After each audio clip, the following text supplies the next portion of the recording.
Okay, welcome back. Here I am down on the floor again because I want to show you the second MIG welder and show you how we set it up. Now, just a reminder, this is the first one we set up. We use this breaker box here. Let me just change my focal point, or my place where the focus is happening, so you can see me. Okay, so there we go. This is where the breaker was for machine number 1. Machine number 2, which is a slightly older tool, but just as effective, the breaker box for that one is right here, okay? Right next to it. So this is for the second welder. Now it's designed, it's actually set up to use on a second acorn table that's actually separated from the first by a welding screen. By a screen that's designed to keep the flash from the welding from blinding whoever happens to be on the other side. You'll notice them in the studio. They're of kind of an amber color and they hang like big curtains. We also have these green tarp-like shades that we can also wrap around the welding area. So anyway, we're moving on now to this tool. And this tool works just a little bit differently, just in terms of the way the dials work than the other one. It's exactly the same principle, okay?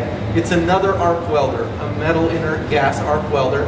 Same thing, uses the argon carbon dioxide mix 75-25, okay? And he uses it to suppress any kind of volatile reaction to the surrounding air.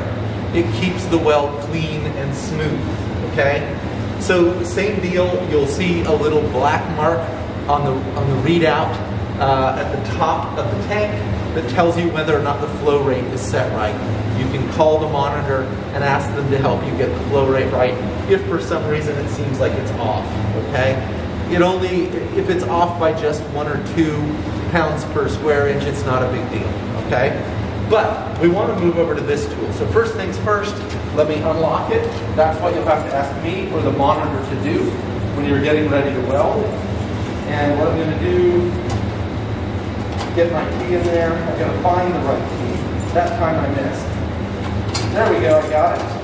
And I'm going to turn on the breaker for that one. All right? So here I am back down again. And what I'm going to do is I'm going to walk back over in a moment, pick up the camera and move it so you can see the front of this. But before I do that, let me just show you how this particular tool looks just a little bit different in terms of the ground wire. You remember we attached a ground wire to the acorn table, and then our torch was something we kept back over here. Once the ground wire was in contact with the table, we don't want the torch to be touching the table over there until we're ready to weld, okay? So, first things first, let me just unspool my cable again. Same principle, all right? These weren't very well wrapped up, but I'm also going to go over putting them away with you. And this is the same principle, okay? I've got this hose. I don't want this hose to get too kinked. If it gets too tightly wound, it actually sort of like makes it so that the little center conductor, so that the wire that sort of actually acts as your sort of binding agent inside, it makes it so that it actually can't move forward. It can't sort of like progress out of the hose, okay? In other words, it gets bound in there. It's like when you take a garden hose and you kink it and the water stops flowing, okay?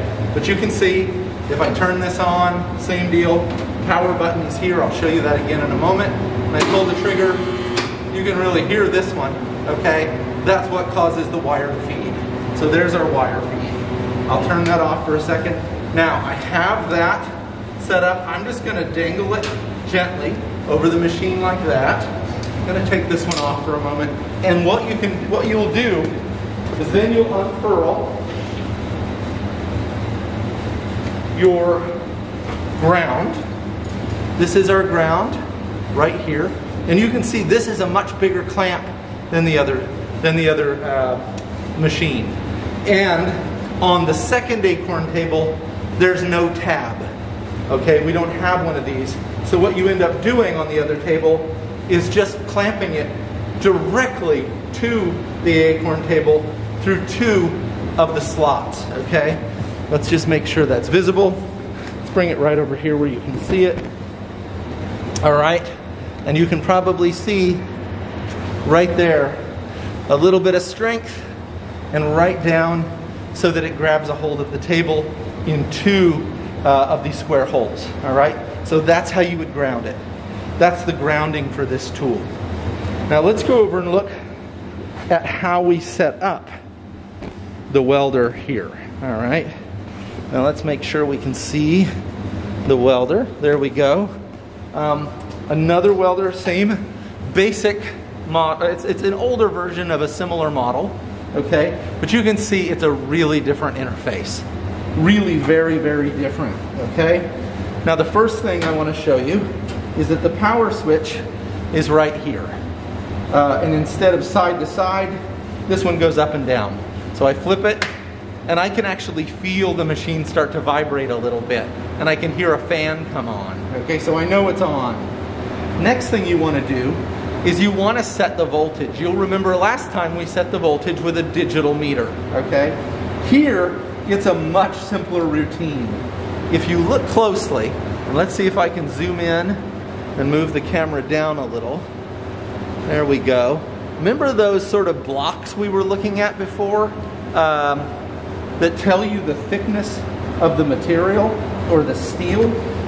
On this machine, and I hope you can see it effectively, it starts with a thinner metal down here and it moves toward thicker metal.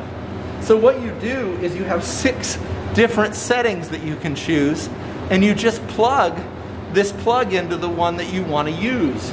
So in other words, it starts relatively thin and moves its way all the way up to something pretty close to 1/2 inch. This one here or this one here approximates 1/4 inch material. Now just as a starting point for you, I'm going to suggest that you start with the third one from the left. Okay? Third one from the left.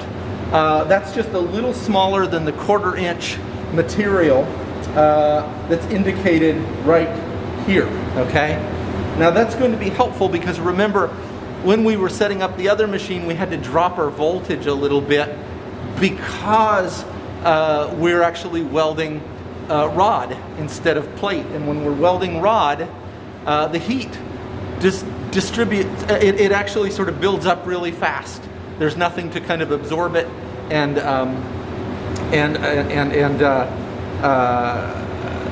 it just gets really, really hot too quickly if we set it on one of these hotter settings. So these are all voltage settings. We're going to start with this voltage setting. Now you'll also see that we have on this machine a dial for setting the wire speed instead of a meter. Okay? Now what I'm going to suggest, you'll see it's in increments from 0 to 100, 0 to 10 to 20 to 30. I'm going to suggest you start somewhere between 20 and 30, maybe just start around 25, and let's see what kind of results we get with that. Okay? So that's your basic settings. All right, 25, choose the third from the left, okay? And I think you'll be all set up. Your power is right here, and you're already grounded. So you're grounded, power's on, 25, third from the left. You've checked to make sure that the gas is flowing, and you're ready to weld. Now, before I sign off on this video, because this is how we set up the 2 machines, I just want to show you quickly how to put both of these machines away. How to effectively put them, sort of like pack them up so that, when we're done with them, they're ready for the next user, okay? So I'm going to back up the camera again so that we can see both machines plainly. Let's see if that's going to do it. There we go. All right. And we'll just go from here. This isn't a bad spot. You'll only see part of me, but I want to show you how you pack each one up. So I'm going to start with the older one that has the analog settings. This one here, okay? First thing I'm going to do is I'm going to power it down. All right? That's number 1. Next thing I'm going to do is I'm going to take my hose. I like to start with the hose because I always want to ground. I always want to start by grounding my surface. I'm going to start with my hose, and on this one there is a set of hooks on the side that allow you to gently wrap up and forward. And you can see basically I have 1, 2 big hoops, and then I've got my torch cradled here. Then I'm going to undo my ground right here. All right. And since we're on this machine over here, we'll set the focus there. Then I'm going to, same thing, gently wrap that around, and again, just sort of drop your clamp right on the hook. Okay, easy. That one's done. You're set. The only other thing you have to do at this point, and let's make sure we've got our focus there. Only other thing you have to do is turn off the breaker, put on the padlock, and lock it up. Okay, just like that. This machine, just a little bit different, but similar.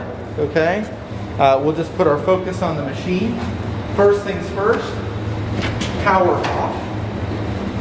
Right there, that's right down here, power is off. All right, first thing I'm going to do is gently, without too much force, I am going to curl without too many kinks. We don't want to get it too tight. My hose around the handle like this. Please don't leave it a big mess until it cradles on the top like that, nice and smooth. 1, 2, 3 passes. Then I'm going to take my ground, which would have been clamped right here, take it off, same deal. Wrap it around, same way, so that it's nice and tight, just like that. No big deal, looks great, okay? That's all wrapped up and ready to go. That is now ready to turn off, or ready to turn off the breaker. You come over here, you close it down, you put the padlock through, and you close the padlock. That's all there is to it. Those machines are now sort of like put away and ready for the next welder to come in. One last thing I'm going to ask you to do is go through with alcohol and wipes, disinfectant cleaner, and spray all of the surfaces that you've touched, and wipe them down with a paper towel. Make sure that you're not leaving any germs behind. We are in a COVID moment. We want to make sure that we're taking care and cleaning up every surface when we're finished. That'll do it for this part of your demonstration tutorial. Next thing I'm going to show you is how, when you're set up at the table, you begin the process of welding.